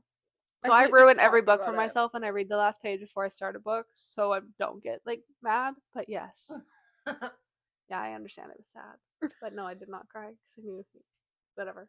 She's also, like, are not as emotional as the rest of us No. one. So when we get to ones where she says she cried, Oh, there's been a couple books where I bawled like a baby. yeah. But that's because we didn't realize I read the last page and it didn't say anything about what happened in the middle of it. So now Nate finally admits that he's in love with Kayla, and Nate says, I'm sorry, little sunflower, that we won't get to live through it all, and it wasn't for better or worse, and that we're not making it. I really wanted us to make it. I wanted to see you happy. I love you. And then Kayla's like, I love you too, my son. And then she shoots him. Yeah, and by the way, she's calling him my son because sunflowers always look up to the sun and they need the sun. They always, to like, survive, follow the sun, and yeah. they follow the sun. That's why he calls her his sunflower and says, I'm your son now, and Yeah. now she's killing her son. Yeah. So Kayla's distraught and crying and like upset and like whatever. So Kayla's brought outside by Vito, and Emma's sitting in the car. And Emma's like, "What the fuck happened?" And Kayla's like, "I killed him." And then so Kayla calls Billy off of Emma's phone, and she's like, "Let me talk to Caden." And she's like, "I killed Nate," and Caden's like, "Good." But but that their mom is in town because she hadn't heard from Kayla in 2 weeks, and she said that he said that his mom, himself, and her 2 daughters are all at Elliot's house. So Kayla's like getting Emma to drive her to Elliot's house, and she gets there and she reunites with her daughter, and she goes, "This is what I did it for. I feel whole again, but there is a part that is missing, Nate. Like I won't feel 100% whole, but the fact that she did it for her daughters, she felt like it was worth it. But she's still upset, obviously." Kata then shows Kayla their house because he's getting it redone and fixed for her and her daughters. And that's when we find out that one of her daughters, Livy, doesn't talk. We also find out in that same moment that her other daughter, Leah, like understands like her sister even though he doesn't talk. So it kind of like Kayla and Nate, where like even like she hears him in the silence, she understands what he's saying when he can't say it, kind of thing. So basically, Leah is like Kayla and Livy is like Nate. A few weeks later, Kayla returns home to her daughters and her mom and her daughters and her mom at her house that was redone by Caden. And her daughter Leah comes around the corner and says, "Grandma's in the kitchen with Mister." And Kayla's like, "Who's Mister?" And she goes, "The Mister with the drawings on his arm." And then Kayla goes to the kitchen. And it's Nate. She didn't actually kill him. It literally, she turns around the corner and he just says, "Hello, sunflower." But she thought he was dead. Like, she's like, "Holy shit, I'm seeing a ghost right now." Yeah. Like, what the fuck? This was one of my favorite parts of the book, or probably my favorite part. Yeah, mine too. Yeah, I love this part. And then Kayla's like, can we talk? Like, not around my mom, not around my, and then, yeah, Kayla's like, "Can we, like, not, like, talk here? Like, not around my mom?" And then Nate interrupts her and goes, "Not around my daughters, you mean?" So now it's revealed that Nate actually knows that the daughters are his, and he admits that the entire time he was waiting for her to tell him that she had his kids, because he knew the entire time. He knew the entire time that he was in jail, even after. He'd been sending money to her mom since he knew she had the kids. Yeah. And so he's like, they like talk it out, whatever, and he makes Kayla go, like bring him to go and meet his kids, and she goes, "They don't know you're your dad, so I'm gonna introduce you as my friend." And he's like, "Hi, like I'm like whatever." Didn't you tell them right away? Yeah, because he freaked out and didn't know what to do, and he's yeah. like, "I'm your So daddy." no. So he's like, Leah's like, "Hi, I'm Leah. This is my sister Livy." And he goes like, "Hi, girls." And then it kind of got like awkward. He goes, "I'm your dad." And he was like, "Nate, what the fuck?" And Leah's like, what fuck, mommy?" And then he's like, "Sorry, I panicked." So it's like the kids are like saying fuck, and Nate's like, "I panicked," and like I'm their dad, and Kayla's like, "Jesus motherfucking Christ, bro." So once things have calmed down from that interaction, Nate lets them like color in his tattoos, and Kayla notices that like being a dad is like what Nate's always meant to be. And they get frustrated that they finish all of his tattoos, so he takes off his shirt, and so the girls can draw more. And that's when Kayla sees the sunflower tattoo he put over his bullet wound scar from when she shot him. And even cuter is that it's still like brand new and sore, and same with the scar. Yeah. And he just lets Livy all over, and she's like, "No, sweetheart, like not there. Like it probably hurts him." And he goes, "No, it's fine. Like let her do it. Like let her do it." So after that, like they're living like a regular schmegular family, as regular as a two psychopaths and Yeah, twin daughters. And yeah. Because for now, Kayla wants to stay in the house. Like, yeah. So Kayla takes Livy to the doctor. Livy's the one that doesn't talk, so she's seeing if she's like autistic or kind of sort of what's going on. And she told her that if she was good at the doctor's, we can go and get popsicles after. So they go and get popsicles from the gas station, and then Emma comes up to them in the store. And Emma's like, oh yeah, like me and Billy got in a huge fight and they're not talking. She wants me to leave the North Shore, but she doesn't understand. I'm not like her. I don't want to leave. And just so you know, at this point, Kayla and Emma have become friends over this time. Yeah, they actually became like close. Like they talk. Yeah. Yeah. And then a car comes ripping into the parking lot at full speed, and two men jump out and point guns in their faces. One of the guys comes up and takes Kayla, and she's like, Livy, like, go to Emma. Like, just go to Emma. So Livy goes to Emma, and they get Kayla into the car. Emma pulls out her gun because she doesn't want Kayla to get kidnapped again. But she's not fast enough, and the other man who's not holding Kayla shoots Emma in the head. In front of Livy. And the car is driving away near Kayla's point of view, and she goes, I'm just looking back at my child who doesn't talk next to my dead friend, and the popsicle's on the ground. And she's like, what the, I can't speak. Like, this was worse than Kayla shooting Nate. I was sitting in my room. Because Emma ain't coming back. Emma ain't coming back. There's no Hail Mary Jesus. You knew Nate wasn't really dead. You just didn't know how. It was just what he said that made you stop and know, like, Emma is dead. She's in a fight with Billy, which hurts because, like, you were Like, in Billy's head at one point. Like, so you know this is gonna affect Billy. It affects Kayla because now they've finally become friends and everything. But Livy standing there by herself. Her mom has just been kidnapped, and this, like, she almost, like, Emma's been around a lot lately, so Emma's like an aunt to them. That's why she felt safe running up to Emma. And she's just been shot in the head. Yeah. And now Livy's standing there next to a dead body covered in blood and her mom's gone. Like, I'm sorry. What? So Nate is at the house with Leah, like, doing whatever. He was babysitting her when Kayla was out with Livy, and a cop comes up to the house and opens the back door of his cruiser and brings Livy to him. The officer then explains that Emma was shot and Kayla was taken and his daughter was left there. And the cop drives away, and then Victor Volkov, who's head of the Wolves, calls Nate and says, I have your wife, basically. Long story short. Later that day, Nate gets everyone from the North Shore back to his Stoneview house and gives them all tasks to find Kayla. He sets Ethan and Elliot to do one thing, Zai, whatever, sets them all out to do different things. He calls his brother Jake. Jake is like an insane hacker or whatever. He's insane with computers, and he's like trying to find her, like find this gas station, like look at the cars or whatever. And nothing works. So Kayla is now missing for 3 weeks. And can I just throw in here real quick? As sad as it was, the cutest thing was how tightly, because at this point they don't even call Nate dad or daddy or anything. They called him Mr. And then it turned to Mr. Daddy. Yeah, but how tightly Livy held on to him when that cop gave her over, and she just wouldn't let go of him. Yeah. And it, oh god. So it's 3 weeks later. They now call him Daddy, just not Mr. or anything. And Leah comes in the room and said that Livy is with the man in the white car with the horse on it. He goes, what?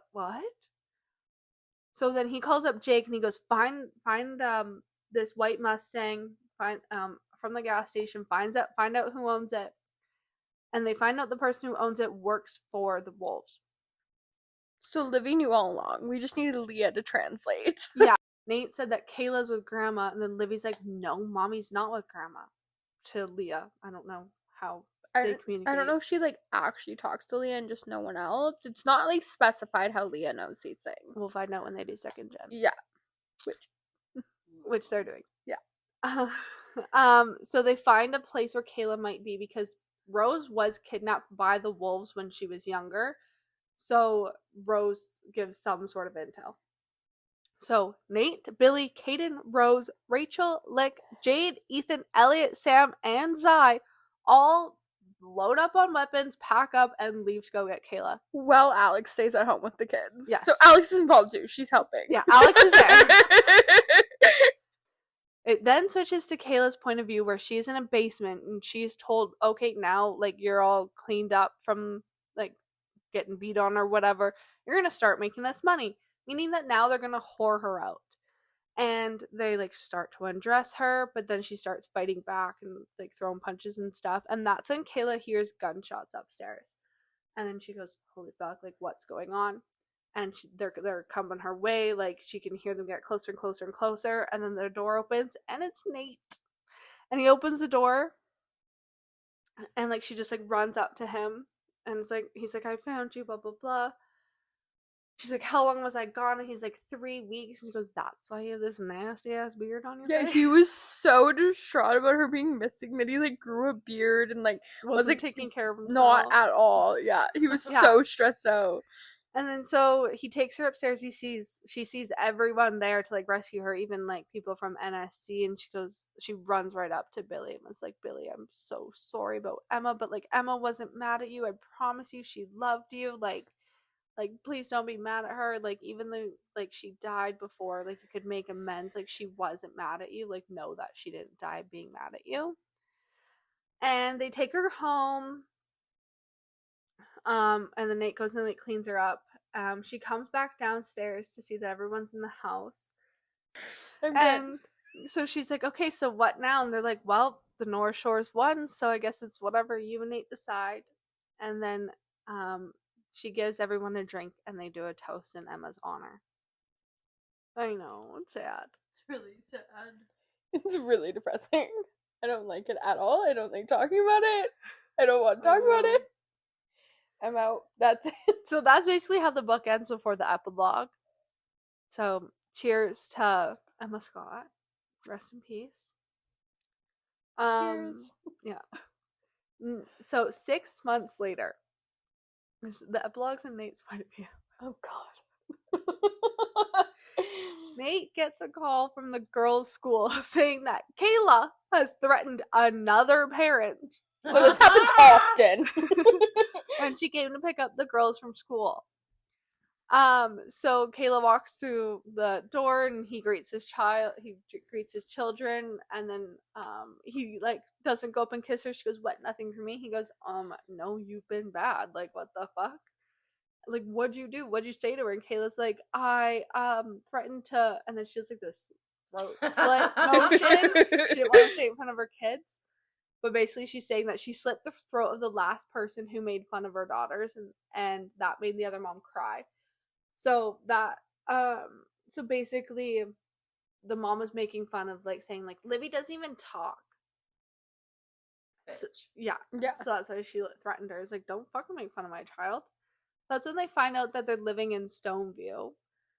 They don't end up living in the North Shore. I don't know why, even though because that's Originally they were going to. That's what Kayla wanted, but Kayla wanted to stay on the North Shore, like in her house around her people. I think after she was kidnapped, she realized maybe it really is safer. Probably safer for her girls. Yeah. Yeah. And so that's also when Leah says that the child of that mom that Kayla threatened pushed her. And then Nate gets up and like starts like packing his shit to go and leave, and Kayla's like, bro, like you can't threaten kids. And then Nate's like, well, what do you mean? She terrified Leah. And then Kayla's like, no, she was not terrified. And then she turns to Leah and goes, name how she made you feel when she pushed you. And then Leah just like shrugged. She goes, I didn't really care. Like, it was fine. And then Kayla's like, see, like it's okay, like just ask. So Nate can understand situations better, because it's hard to understand kids' emotions. Yeah. So they even explained it to the girls now. Okay, girls, we have to name it for Daddy. Yeah. And then later that night, Nate tells Kayla to go off birth control, saying he wants more kids. And then Kayla's like, okay, fine, one more. And then that's how the book ends. I fucking melted and died. Mm-hmm. Oh, I had The full Stockholm syndrome was real. Yeah. This was like one of my top books. This was your favorite of the entire series? I think so. Yeah. It was. That's what you rated it as. Well, they're just Favorite book, not your favorite couple, but it was Yeah. your They favorite were book. my favorite couple, but not my favorite book. They're like top. They books weren't for any me. of that for me, but I loved like everybody in this series. Like I absolutely loved them. It was I don't hard know to if they were pick. my favorite couple, but Kayla's my favorite female main character. I don't remember who my favorite couple was. I think Kayla was my favorite female main character. Let's But check I our rankings real quick. Yeah, because we did this so long ago, I don't remember. Different books. I love them too. all so much, so And it's hard ranking to them is compare. hard for sure. Hard to compare. But now that we're done, Delightful Sins was definitely my favorite. Yeah, so yours was Delightful Sins, Heartless Beloved, Lawless God, and the Beautiful Fiend. Your couples were Zion, Alex, Ethan, Elliot, Jade, Kaden, and Billy. Nate and Caleb were your least favorite couple. Your female main characters was Alex, Kayla, Jade, then Billy, and then main male characters was Ethan, Zai, Kaden, Nate, and Elliot.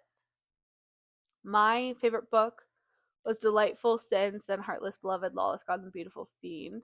My favorite couples was Zion, Alex, Ethan, Elliot, Jade, Kaden, and Billy, Nate, and Kay. My female main character ranking was Kay was first, Jade, Billy, then Alex, and the main male character was Zai, Ethan, Nate, Kaden, and then Elliot.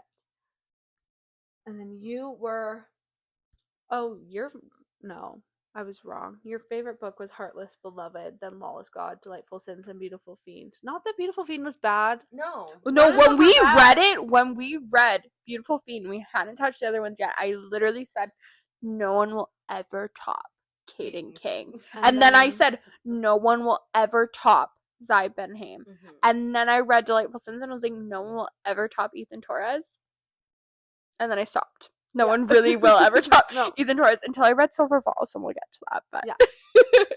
And then your favorite couples were Zai and Alex, Ethan, Elliot, Jade, Nathan, and Kay, and then Kaden and Billy. Your female main characters were Alex, Jade, Kay, then Billy, and the main male characters was Zai, Ethan, Nate, Kaden, and Elliot. So that was our rankings of the entire series. I'm kind of sad that it's over. I'm really sad that it's over. But don't be too sad because the Lola King universe isn't over. Yeah. For now it is, because we are going to be moving on. But we will be back. Oh, yeah. Don't you worry. So, yeah. So basically, that's the North Shore series. But so we are going to do at Silver Falls U for sure. We're waiting for the third. We're kind book of to waiting come for out. the third one, or at least an announcement of when it's going to be coming out before we do that one. Yeah. And then at some I point think we'll it's sometime also in November. yeah, and then at some point we'll be doing Rose's duet as well, and Jake and Jamie's trilogy. the Stoneview stories. Yeah.